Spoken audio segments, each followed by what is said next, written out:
Hey everyone, and welcome. Let's talk about viruses. We hear about them all the time, but have you ever really stopped to think about what they are? Because honestly, they are one of the most bizarre things in all of biology. They live on this weird, fuzzy line right between simple chemistry and actual living things. So let's jump right in and try to figure them out. It really all comes down to this one huge question that scientists themselves are still debating. Are viruses even alive? I mean, think about it. They have no cells, they can't make copies of themselves on their own, and yet they can take over living things with this incredible, frightening precision. So what in the world are they? To even begin to answer that, we've got to wrap our heads around what's called the viral paradox. This is the core idea that really defines what a virus is. Okay, this phrase right here, this is the absolute bedrock of virology. Let's break it down. Obligate just means it's mandatory, they have to.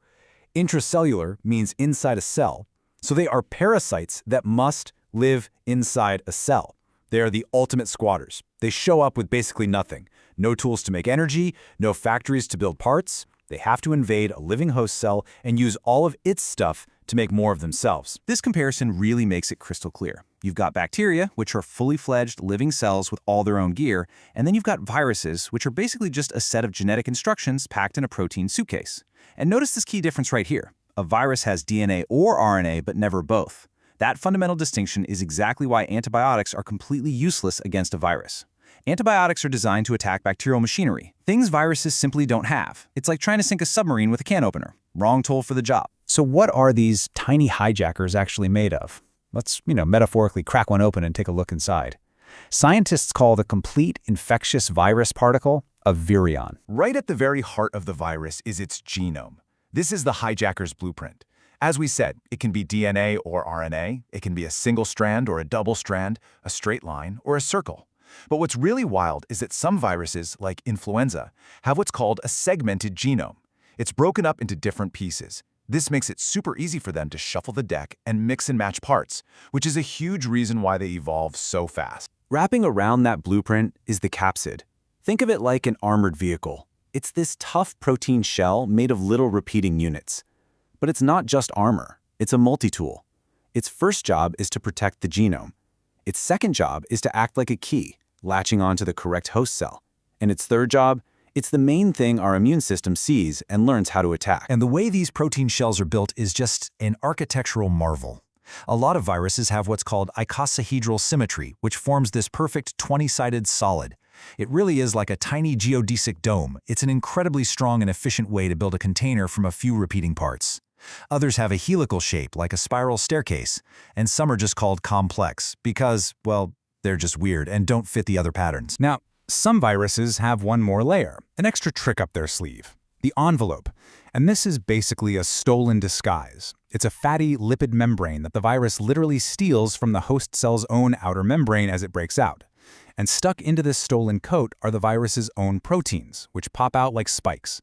When you hear about the H and N spikes on the flu virus, that's what those are. And this difference between enveloped and naked viruses is actually incredibly important in our daily lives. That fatty envelope makes a virus surprisingly fragile. It's easily destroyed by stuff like soap, heat, or just drying out. Naked viruses, the ones without that weak spot, are much, much tougher. They can survive for a lot longer on doorknobs and countertops. And this right here is the beautiful science behind why washing your hands works so well. Soap is a detergent. When you lather up, the soap molecules wedge themselves into that fatty envelope of viruses like influenza and coronaviruses and just rip it to shreds. They literally tear the virus apart, completely inactivating it. You're not just rinsing germs away, you are actively destroying them. It's pretty cool. All right, so we know what a virus is made of. Now it's time for the main event, the cellular takeover. This is the 6-step master plan for how a virus turns your healthy cell into its own personal virus-making factory. It all happens in these 6 stages. First is attachment. The virus has to find the right cell and latch on, like a key fitting into a very specific lock. Then penetration. It gets inside. Next is uncoating, where it sheds its protective layers and releases its genetic blueprint. Then the real takeover begins, biosynthesis. The cell's own machinery is hijacked and forced to mass-produce viral parts. Those parts then get assembled in the maturation stage. And finally, release, where thousands of new viruses burst out to go and infect more cells. And that grand finale, the release, can happen in two really dramatic ways. Enveloped viruses often use budding. It's like a slow, steady leak. They wrap themselves in a piece of the cell membrane on their way out. The host cell can actually survive this, for a while at least, just pumping out new viruses. But naked viruses, they often go for lysis. This is a violent, explosive burst that rips the host cell to pieces, freeing all the new viruses at once. It's brutal. So this raises a question, right? If viruses can only grow inside of living cells, how on earth do scientists actually catch them and study them in a lab? I mean, you can't just grow them in a petri dish like bacteria. It took decades of incredible ingenuity to figure this out. Way back in the day, they had to use live animals, which was, complicated and difficult. Then came a huge breakthrough, using embryonated chicken eggs. They're sterile, self-contained little life support systems. In fact, a huge amount of our annual flu vaccine is still made this way. But the real modern workhorse, the thing that changed everything, is cell culture. So with cell culture, scientists can grow a perfect single layer of living cells in a plastic dish. They create this healthy little carpet of cells that becomes the battleground.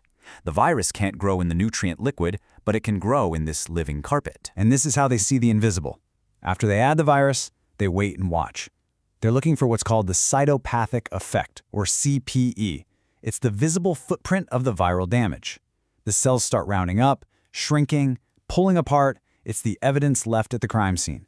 And when you compare a healthy culture to an infected one, the difference is just staggering. And what's really cool is that different viruses leave different calling cards. Some just cause the cells to blow up, but others are more distinctive. Some viruses cause infected cells to fuse together, forming these huge multinucleated giant cells called syncytia. Seeing that as a classic sign of something like measles virus. Others leave behind little clumps inside the cell called inclusion bodies, which are basically visible viral factories. Each pattern is a clue that helps scientists figure out which microscopic foe they're dealing with. And all of this brings us to a final, really crucial point. Our relationship with viruses isn't a single battle. It's a constant, never-ending, evolving arms race. These things do not stand still. And they evolve at a truly mind-boggling speed. The enzymes that copy RNA viruses are just incredibly sloppy. They don't have the proofreading skills that our cells have.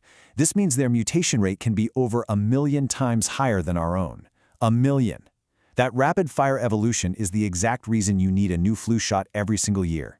The virus we fought last winter is already history. Its descendants are a brand new enemy. They evolve mainly in two ways. You've got mutation, which is like a steady accumulation of little typos in their genetic code, but then you have recombination. This is a huge evolutionary leap.